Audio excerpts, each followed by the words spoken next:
ચાલો અલંગવાળા રોડ ઉપર આવી ગયા છીએ અને અલંગમાં કઈ રીતે જે આ બધું વેચાણના વાળા હોય ને એ તમને જરાક આટલામાં બતાવી દઉં.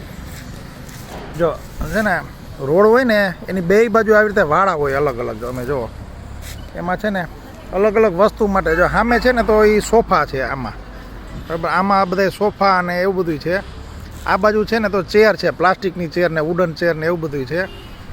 અહીંયા પાછળ ચેર છે. તો એનેથી આગળ જવો ને તો ગાડલા અને ઓશિકા અને પીલો ને એવું બધું છે આમાં. પછી એક આ ટૂલ્સ ને એવું બધું છે. આ બાજુ સામેની લાઈનમાં ટૂલ્સ છે. પછી ટાંકી ને સ્ટીલની વસ્તુ ને આ બાજુ એવું છે, બરાબર.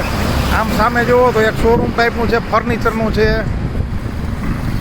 આ બાજુ છે ને કિચનનું છે, એ તમને બતાવું, એમાં થોડોક રસ પડે એવું છે.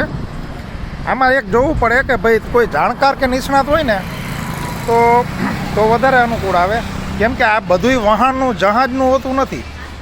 ઘણી બધી માલ આમાંથી અડધાથી ઉપર માલ તો એવો હોય છે બધાયમાં. આ એક જગ્યાએ નહીં, હું બધી જગ્યાની વાત કરું છું કે એ બીજે ગમે ત્યાંથી નહીં, જૂનો માલ થયો હોય ને એ અહીંયા વેચવા આવે અથવા તો નવો પણ વેચવા આવે. જો તમે કિચનનું જુઓ સેટઅપ આખું, અલગ અલગ કાઉન્ટર, મશીનરી જુઓ, બરાબર.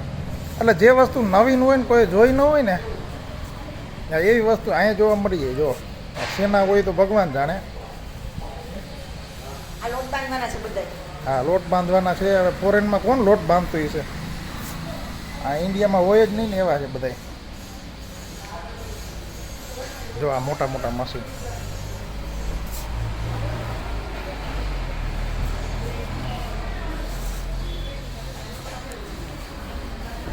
આગળ બતાવું કંઈક નવું.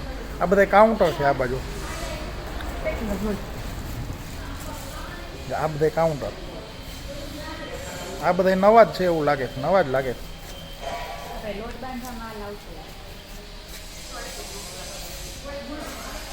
આ છે ને જે રસોડાની લાઈનવાળા હોય ને એને ખબર હોય આ વસ્તુ ક્યાં ક્યાં વપરાય. આ ઓવન છે સામેરિયા. આ બધી જ્યુસર જેવું છે કંઈક. હવે આ બધા કાચના કાઉન્ટર, આગળ એક કાઉન્ટર, બહુ મોટી રેન્જ છે.